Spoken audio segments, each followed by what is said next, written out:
Sometimes interviewers go too far with their questions, which can cause rock stars to fire back at them or flip out. Like when this TV personality chose to mock Megadeth frontman Dave Mustaine's appearance. A roast for the lady. What are you doing for Valentine's? Wow.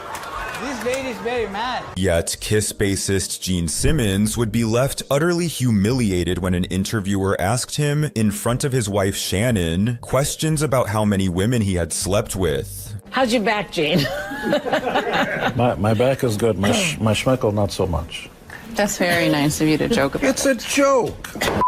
Where are you going? What are you doing? Rude. She's so done rude. with you. It's so rude for you to joke about it. I was just joking because she's a comedian. Here, put your jacket on. It suits you. Thanks for the question. I'm sorry. You're blaming it on me? Don't put this on me. This is all yours. You did the entire setup. Please come back here. You know what? No, you joke about it, and it's not funny. Well, I'm trying to make you feel a little more comfortable. So it's possible that she's done with you, Jane. How do you feel about it? Well, I hope not. You hope not. Please come back. Shannon, you want to come back? I don't really. She doesn't. She's mad. She's mad. I'm tired. I'm tired. Good setup, Joyce. Don't blame me for this. So I thought it was you were kidding, and I see that you are not. No. So it's not a pretty... Shannon, come back. She's mad because you made a joke about it. I was trying to lighten the mood, and She was not having it. Yeah. But when this next reporter chose to ridicule Kiss at their own press conference, singer Paul Stanley would quickly respond with a brilliant comeback. Yes, Jen. Guys, you know spring chicken's under that makeup. Do you feel older since your last tour? It's very unflattering to be jealous. Throw her out. I'm sure you would look much more refreshed if you tried some makeup too. But the most explosive reaction to ridicule came from metal icon Ronnie James Dio, who became uncharacteristically angry when an interviewer called him short. How tall are you? Pretty short, huh? No, I'm actually 7'9". You look so I short. can't believe that you didn't realize that. You always seem so much Small, bigger. Not short, so don't me off or you won't get a good interview. No, I'm not saying that it's Well, a bad you said thing. I was short. That pisses No, me but off right away. How old are you anyway, Rodney? Ronnie. Ronnie? Yeah. Well, you're really stepping your foot in this one, aren't you, mate? Look, if you want me to beat the out of you, I'll be more than happy to. No, I That's what you don't do. want you to. Let's just clear the room and I'll kick your ass for you. If that's what you want, no problem for me. No, I don't I'm good want at that. I don't want that. I'm just asking. Fine, let's go. Come on out. Thank you very much. And while Dio had no tolerance for jokes at his expense, former Skid Row frontman Sebastian Bach would seethe when an interviewer compared his band to the 80s glam rock group Poison. Do you think that Skid Row, Monkey Business, or 8 to Your Life sounds like Poison? Take that as an insult. But it's hard music, right? And you shared a lot of the same fans. You think Poison is hard music? You shared a lot of the same fans, Did you man. see Pantera open up for us? Yes, I did. did. Do you think Pantera played with Skid Row? No, but Pantera never went on tour with Poison. Because you shared a lot of the same fans. I don't agree. Man, there's a lot of people went and saw Poison and Skid Row. This is over. This. You don't think you share the same fans? I don't care. I'm on Broadway. I don't want to talk about Poison. All right? All right, man, that's cool. Bye. Yet Bach isn't the only rock star who doesn't like being compared to Poison, as a local news reporter once provoked Motley Crue bassist Nikki Sixx by bringing up Poison during an on-air segment, exacerbating Sixx's ongoing feud with Poison frontman Bret Michaels. Who rocked harder in the 80s, Motley Crue or Poison? Who? Thanks for joining us. What an asshole. Oh, gotta bleep that one. Thank you, guys. Queen guitarist Brian May would similarly lose his temper during an interview with a Dutch TV station. To begin with, they encountered May in a foul mood, a fact he made very clear as soon as the interview began. Yeah, I would not be doing this out of choice. I just don't want to disappoint you guys, that's all. I mean, really, I need to sleep. Things completely fell apart when the reporter attempted to show May footage of local students performing their own rendition of a Queen song. Unfortunately, the tape malfunctioned, prompting the following exasperated response from May. Listen, do you want to do an interview about the show or what we're doing? Because this is really wasting time. Okay. You know, I'm sorry to be difficult, but, you know, we're all trying to do as much as we can here. Mm-hmm. You sure you want to do this?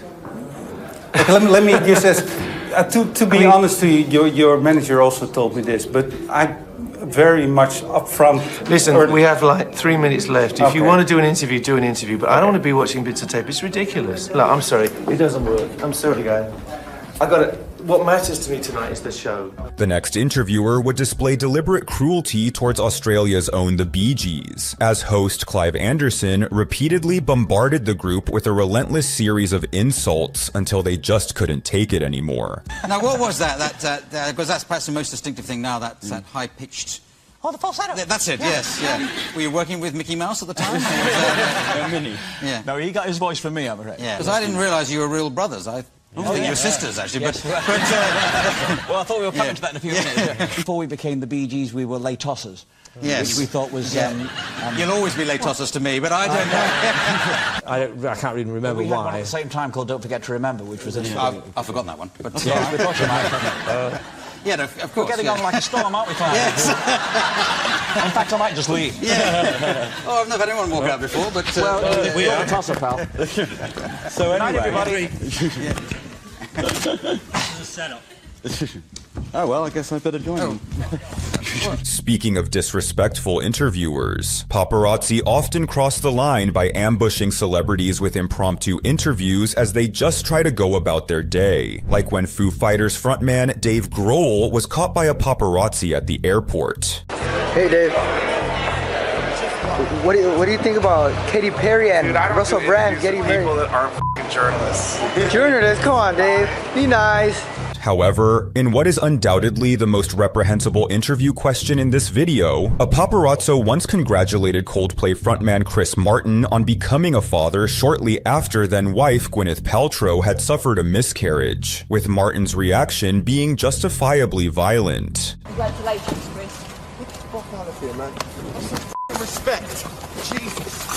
Have some respect. Have some respect. What are you doing? Hey, Chris, thanks for the video. You give it back to him or this door's getting broken. Give the camera back to him. You jerk. Listen, man, you've got to have some respect. What a jerk you are. You're supposed to be a father.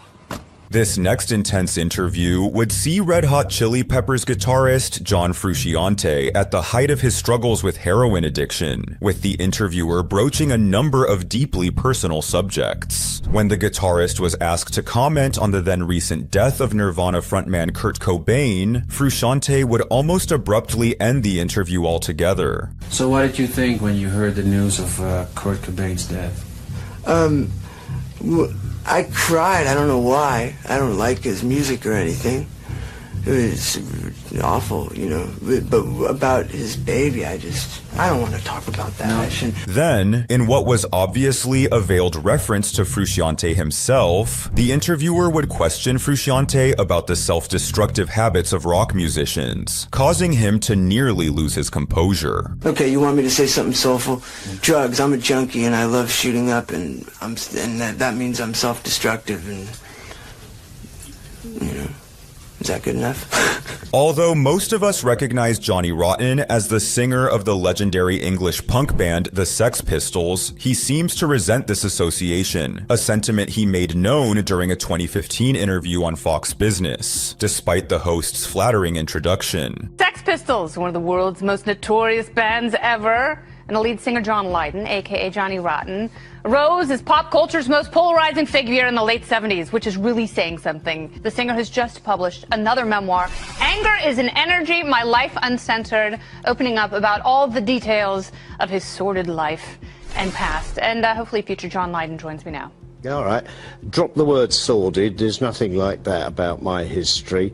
And secondly, there's two bands that I've been in, and you've missed the most important, which is Public Image Limited. I know. But So people that- mostly know you for the Sex Pistols, though. Well, they will if you just carry on ignoring the most poignant parts. I'm glad that was such And an I'm- important part of your And life. I'm here to remind you. Yet this interviewer disrespected masked metal band Slipknot right from the start. Who would win in a fight, you or Ronald McDonald? You know, man, I don't know what to talk to you about, to be honest. You don't think we have anything in common? I'm pretty sure we don't have anything in common. Well, I'm a heavy metal rocker. Are you? Yeah. If there was a heavy metal song about me, what would it be called? Jackass. Jackass would be my song. Let me hear a couple lyrics. You're a jackass. This next interviewer would offend System of a Down's Serj Tankian when she implied that the band intentionally projects a certain image rather than staying true to themselves. I mean, like, you know, there's certain artistic integrity, but then when you reach a certain level and popularity, you know, you also have to keep up a certain image and a certain... You do? Since when? If you depend on perception to direct what you're going to do, then you're going to be perceiving yourself through other people's eyes rather than through your own. We don't. And while System of a Down allowed the discussion to continue, this next interviewer would not get so lucky during a chat with Travis Barker and Skinhead Rob of the Transplants.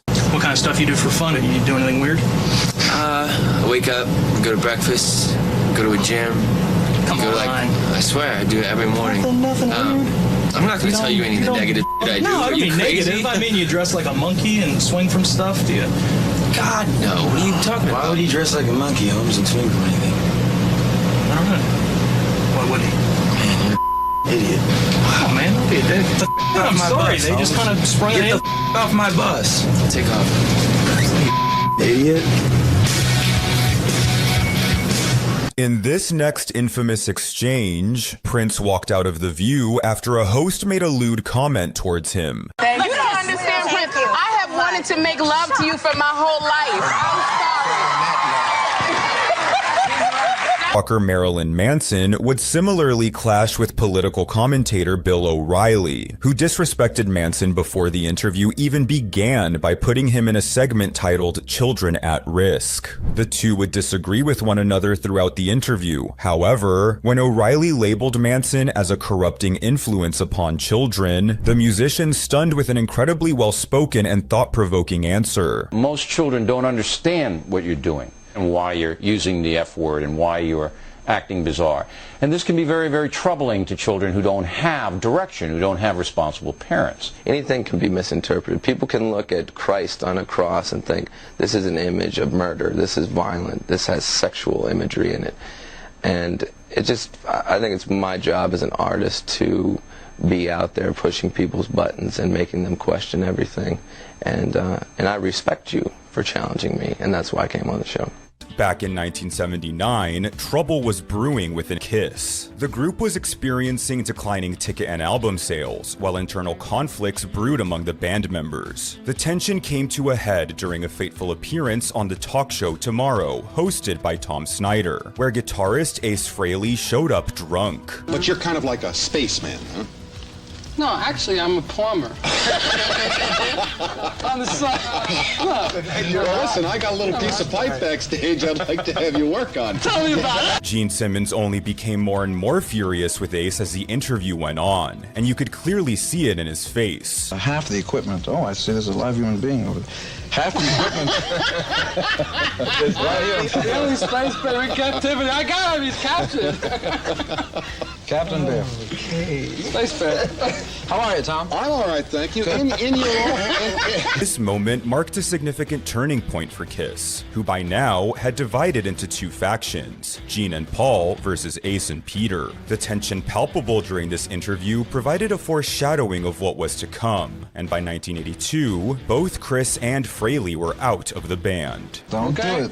I'm not doing anything. Paul Stanley would later recall this interview stating, "It may seem funny that someone's drunk, but the fact is, the root of it was, I believe, contempt and lack of respect for the audience and the fans." Now, despite Stanley's feelings on the matter, this next musician consistently appears intoxicated in front of his beloved fans. Of course, we're referring to the Prince of Darkness himself, Ozzy Osbourne. Throughout his decades-long career, Osbourne has been involved in numerous interviews where his altered state of mind renders him unable to articulate coherent sentences. In this rare gem, even his guitarist Zakk Wylde was utterly zonked, leading to a hilarious dynamic. As Ozzy struggles to make sense of things, Zack's own composure slowly crumbles, making for a one-of-a-kind interview you just have to see to believe. I mean, it's all to do with this drugs and alcohol rehabilitation. I think someone's still taking drugs and alcohol somewhere. There's even a moment where they refer to their plane as both a bus and a boat, resulting in a burst of laughter. Not on this bus. No, not on this boat. No, this This is clean. I'm clean for once. Isn't that nice? Have you guys, When the interviewer then amusingly brings up the topic of toilet paper, Ozzy jokes that he even brought his own toilet on tour. Now, of course, the question before we get into the next video is, did both of you, I don't know if Zach's still with us or not, did both of you bring your own toilet paper? Oh yeah, and our own toilet. It's safe to say there was nothing like MTV in the 80s. And while some interviews with intoxicated rock stars can be highly entertaining, there are other times where they can be downright embarrassing, and frankly, hard to watch. One such interview occurred in 2005, when Creed frontman Scott Stapp made an appearance on Spike TV's Casino Cinema to promote his solo album. However, it soon became apparent that Stapp was heavily under the influence, which is all the more disheartening when one takes into account that Creed had just broken up due to Scott Stapp's ongoing struggle with substance addiction. Thanks for joining us here. You know, Beth, how are you, man? Good to see you. We met. We kissed. So, you know, like, the deal was, man, is it was like, you know, I felt like people needed to, you know, like, know what was up. The woman whose back of the head and neck he grabbed happened to be Howard Stern's wife, while the host was an actor from The Sopranos. Neither of them were spared from Stapp's exasperating behavior, causing frustration for everyone involved. Dave Grohl got a little got a little Dave Grohl for the Google Dolls. Dave Grohl, you got a little you know, my son thinks babies come from my sack. And so, you know, I just have to continue on with that theme that, son, my babies do come from my sack. Stapp would then begin to scream incoherent ramblings as the host attempted to urge the audience to remain tuned in for the upcoming program. Yeah. Forget to register yourself online. That's what I'm Back talking tonight's about. Split Kickboxer right here on Spike TV. These days, Stapp has thankfully achieved sobriety, with this television appearance serving as a reminder of the destructive power alcohol once exerted over his life. God has called me to say the things about the Lord. You know what I'm saying? Like, he called me to bring the plate of God into the house of the Lord. You're gonna have me drinking. This is unbelievable. That's what God called me to say. Got Stapp, The Great Divide. The guy sold Divide, 50 million CDs. 50 million. baby. Thanks for stopping by, man. However, sometimes an artist being interviewed is stone cold sober, only to have their conversation interrupted by a drunken peer. That's exactly what happened when Kurt Loder attempted to interview Madonna after the 1995 MTV Video Music Awards. The conversation swiftly unraveled as a result of Courtney Love, who, under the influence of alcohol, started throwing things at Madonna, who responded by stating, "Courtney Love is in dire need of attention right now." Loder told Love to join them, but Love's drunken state prevented any meaningful conversation, leaving Madonna cringing in the background. Love accused Madonna of previous rudeness, which she believed justified her interruption. However, Madonna strongly disagreed. She's been mean to me that day. So. I haven't been mean to anybody.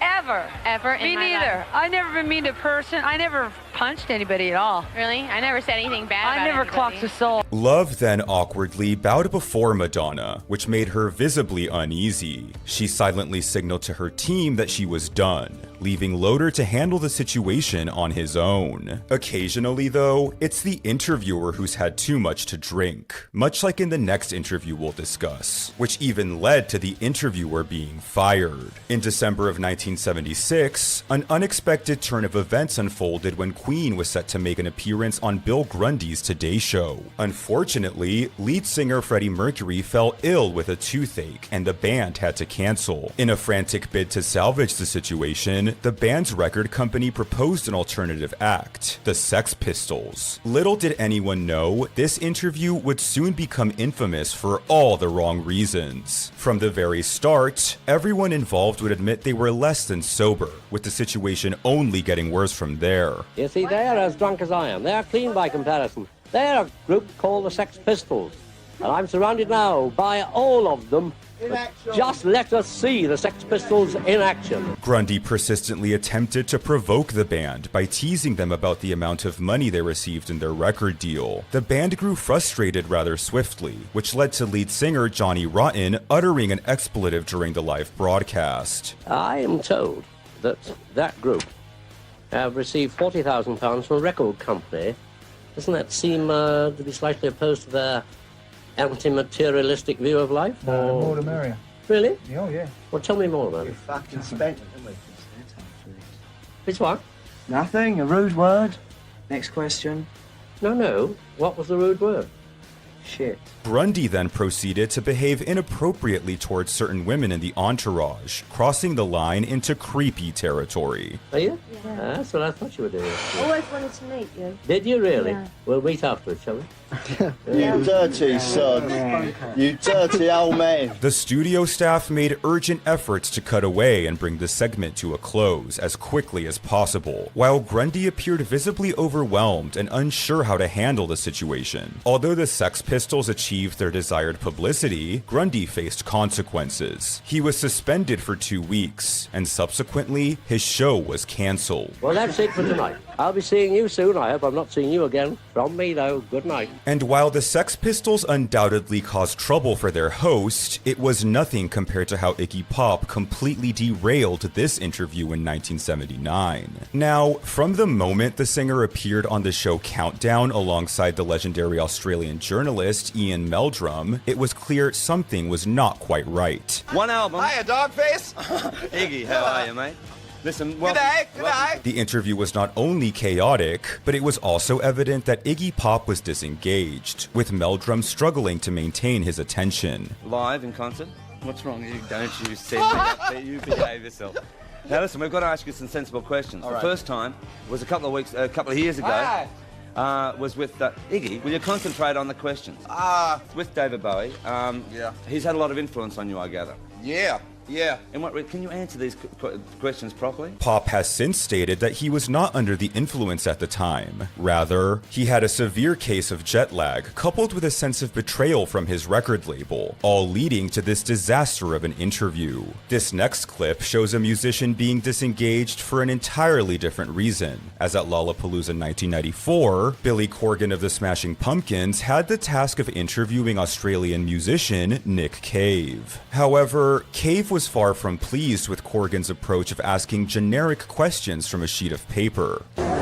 Nick, how did you get involved with Lollapalooza? Well, my manager rang me up and told me that I was going to do this. I've done this same interview with... are these your questions?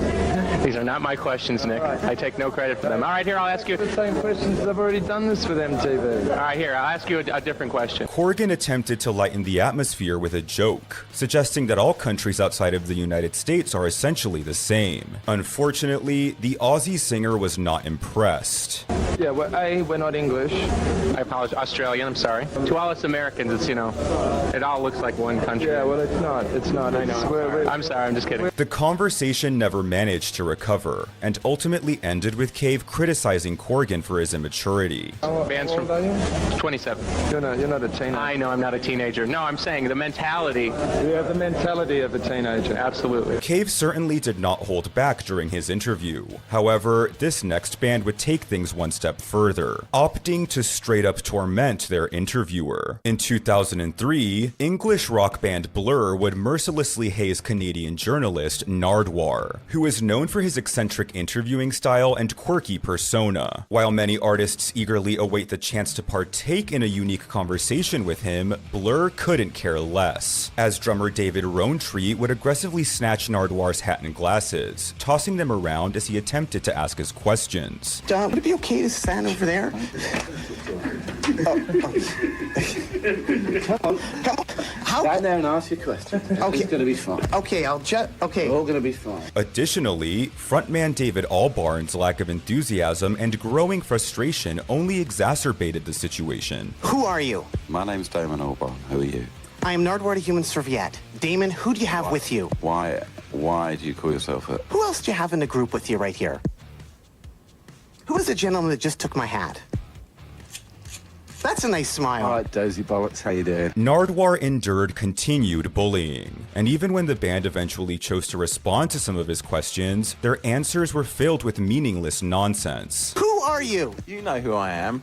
You're Alex. That's right. So Alex of Blur, who invented fish and chips? Who invented poo? Blur would later issue a public apology, with their drummer attributing his unsavory behavior to his ongoing struggles with drug addiction. You happy? No, I'm not. You don't look happy. I am not. I want my hat back, please. Okay, there we go. In this next interview, the Beatles managed to offend an entire religion. It all began in 1966, when the legendary group was being interviewed by the London Evening Standard. At one point, John Lennon remarked, "We're more popular than Jesus now. I don't know which will go first, rock and roll or Christianity." The quote gained attention months later when it was featured on the cover of Datebook magazine, leading to a massive backlash. There were protests in the American South, destruction of Beatles records and merchandise, and worst of all, death threats. In response, the band held a press conference where Lennon attempted to clarify the quote. He explained his words were not necessarily about the greatness of the Beatles, but rather a commentary on the state of organized religion. No, but I'm not saying that we're better or greater or comparing us with Jesus Christ as a person or God as a thing or whatever it is.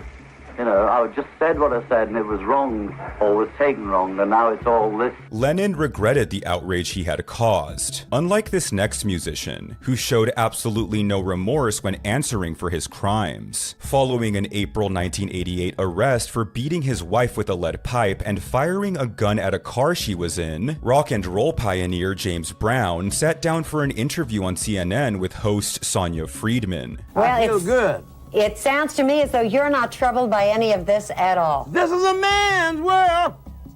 Thanks for reminding us of that. Every once in a while, we forget. During this phase of his life, it is widely speculated that Brown struggled with an addiction to PCP. This particular substance is notorious for inducing unpredictable behavior in its users, an accurate description of Brown's interview with CNN. And what are you going to say to your fans when they ask you some questions about it? I'm going to say I feel good.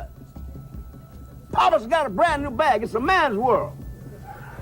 Well, that's the second time we've heard that in 2 days. That's very interesting. Now, don't leave us, James. You stay right there. I'm not gonna leave out we have to talk about. Numerous reports suggested that Brown was under the influence during the interview, as he spontaneously broke into song on several occasions and even elaborated on his way with the ladies. Now, the women love you when you get out there. Why do you think that is? Because Why I look do you think good. that is? You I look smell good. I Yes. feel good. And you sing good. And make love good. Oh.